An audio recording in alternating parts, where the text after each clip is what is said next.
Junior. Dahil siyempre, marinamot na po sa San Vicente Original and the company mga original ng mga taga San Vicente Bato, nagtipon-tipon mas ng mga kamag-oropostahan. Kasi siyempre, pagkatapos ko malang aging mga aldaw, mga taon, nagkasaway-saway sino si Bana sa ibang nasyon, ibang region, ibang probinsya, Languan, Migpis na San Vicente Bato, kumitag po mas pinagmaray niya na mag-reunion man mga kabarangay.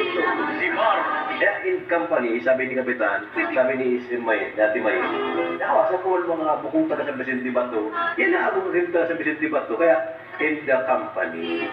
Po. Sa buhay na Si Mar, Marcenas. Nangan po gabi, ya po, nakapasimulan abot po nga gabi mga kaabo po, mga pasurpresa, ano? Sa mga original na mga taga San Vicente Bato. Si Mar. Kaya sa bago ni Father Ahogo. Kaya, parang ito na magayon nga susad na individual na taga San Vicente Bato. Iwan, nananamot na nagbalik mga awad ko. Kita ko ba na orgulyo pag kumaw sa barangay na pinaggaling? Si Mar. At mga bagay, kung di po kung naliligaw mga kabarangay, pato si Joker Arroyo, kung hindi kita papasalakin, balik Naga City, no? Hindi nga gamit so, Apaaw, Camarines.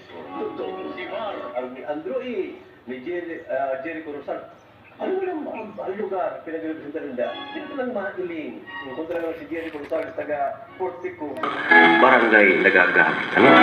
Sabi ni Father Subago, bago yung mga paligaw, ang mga pamasketball, ako mga nanggagana sa mga paliga, di mo kung ito. Marcenas sa Nakatulad, mga taga Jerusalem, taga Roma, ano ba banggita?